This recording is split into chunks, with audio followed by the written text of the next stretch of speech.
കോളേജിലെ ഇന്റേൺ ആയിട്ട് തിരക്കിട്ട് ഓടുമ്പോഴാണ് അവളുടെ വകയൊരു ആൻറ്റി എപ്പോഴും വിളിച്ച് കല്യാണാലോചനയുണ്ട് നോക്കട്ടെ നോക്കട്ടെ എന്ന് ചോദിച്ചുകൊണ്ടിരുന്നത്. അവൾക്കത് ഭയങ്കര ഇറിറ്റേഷൻ ആയിരുന്നു. അവസാനം അവളുടെ അപ്പൻ ചെയ്ത് വിളിച്ചപ്പോഴാണ് ഓക്കെ എന്നൊരാൾ കണ്ടേക്കാൻ അവൾ തീരുമാനിക്കുന്നത്. അങ്ങനെ ഒരു ദിവസമാണ് ആൻറ്റിയുടെ ഫ്രണ്ടിന്റെ മോനെ അവൾക്ക് വേണ്ടി ആലോചിക്കുന്നത്. ആള് കാണാൻ വരുമ്പോൾ കുറച്ച് മെനയായിട്ടിരിക്കണമെന്ന് പറഞ്ഞ് അവളൊന്ന് ചൊടിപ്പിച്ചു. അത് അവൾക്ക് അങ്ങോട്ട് അത്ര ഇഷ്ടമായില്ല. അതുകൊണ്ട് തന്നെ പിറ്റേ ദിവസം ഒരു പന്ന കോലത്തിലാണ് അവൾ പോകുന്നത്. അവൾ വലിയ കാര്യമായിട്ടത് മൈൻഡ് ചെയ്തില്ല. പക്ഷെ കഴിച്ചുകൊണ്ടിരുന്ന സമയത്ത് നമ്മുടെ പയ്യൻ ഇവൾക്ക് മെസ്സേജ് അയച്ചു. 4 മണിക്ക് വരാം, ഇയാൾ ഫ്രീ ആണോ ചോദിച്ചിട്ടായിരുന്നു മെസ്സേജ് അയച്ചത്. ഇവൾ ഓക്കെയും പറഞ്ഞു. പിന്നെ അതങ്ങ് മറന്നും പോയി. ഇവൾ ഉച്ച കഴിഞ്ഞ് OT-ലോട്ട് കയറി.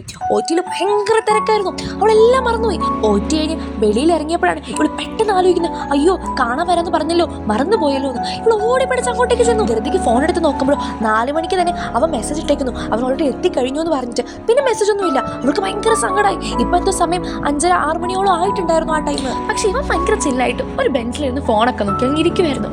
എത്ര നേരം വെയിറ്റ് ചെയ്യുന്ന അവന് തന്നെ അറിയുന്നുണ്ടായില്ല. ഇവളെ കണ്ടപ്പോൾ തന്നെ അവൻ ചാടി എണീറ്റു. സംസാരിക്കാൻ തുടങ്ങിയപ്പോഴത്തേക്കും പെട്ടെന്ന് ഇവനൊരു കോൾ വന്നു. എന്തോ അർജന്റ് കോളായിരുന്നു. പെട്ടെന്ന് തന്നെ അയ്യോ എനിക്ക് പെട്ടെന്ന് പോകണം, ബൈ ബൈ എന്ന് പറഞ്ഞിട്ട് ഇവൻ പെട്ടെന്ന് അങ്ങ് ഇറങ്ങി. പക്ഷെ ഇവള് വിചാരിച്ചു ഇവൾ അവൻ അത്രയും വെയിറ്റ് ചെയ്യിപ്പിച്ചോളാം അവൻ അങ്ങനെ പെട്ടെന്ന് പോയെന്ന്. അങ്ങനെ ആ കാര്യത്തിൽ തീരുമാനം എന്ന് പറഞ്ഞ് രാത്രി കിടക്കുമ്പോഴാണ് പെട്ടെന്ന് അവൻ്റെ ഒരു മെസ്സേജ്. കാണാൻ പറ്റിയില്ലല്ലോ, ഒന്ന് സംസാരിച്ചാലോ, ഫ്രീ ആവുന്ന ദിവസം പറയാൻ പോകുന്നു. അങ്ങനെ അവർ മീറ്റ് ചെയ്തു. അവർ നല്ല അടിപൊളിയായിട്ട് നടന്ന് പോകുമ്പോഴാണ് പെട്ടെന്ന് ഒരു ചായക്കട കാണുന്നത്. ചായ എപ്പോഴും ഒരു റൊമാൻറ്റിക് സാധനമാണല്ലോ. അവൾ ചോദിച്ചിട്ടുണ്ട് ചായ എടുത്താലോ എന്ന്. പക്ഷെ പെട്ടെന്ന് അവൾക്കൊരു കോൾ വന്നു. ആ കോൾ എടുക്കുന്നതിൻ്റെ ഇടയ്ക്കാണ് അവൾ ആൻറ്റി നേരത്തെ എപ്പോഴും അയച്ച ഒരു മെസ്സേജ് കണ്ടത്. ഇനി അവന് ചായയും കാപ്പിയൊന്നും ഇഷ്ടമല്ല, വില ജ്യൂസ് വല്ല വാങ്ങിച്ചിട്ടുണ്ട് ഒരു കുടിച്ചാൽ മതി എന്ന്. ഇവളെ തിരിച്ചു നോക്കുമ്പോഴോ കഷ്ടപ്പെട്ട് ഊതി ചായ കുടിക്കുന്ന ഒരുത്തനെയാണ് ഇവള് കാണുന്നത്. ഇവൾക്കങ്ങ് ചിരി വന്നു. ഇവള് ചോദിച്ചു ചായ ഇഷ്ടമല്ലെന്നാണല്ലോ ഞാൻ അറിഞ്ഞ്, പിന്നെ എന്താ ഇപ്പൊ ചായ കുടിക്കുന്നതെന്ന്. ഉടനെ അവൻ എന്താ പറഞ്ഞതെന്നറിയോ? അവൻ പറയോ ഇപ്പൊ എന്തോ ചായയോടൊരു പ്രത്യേക ഇഷ്ടം തോന്നിയത്.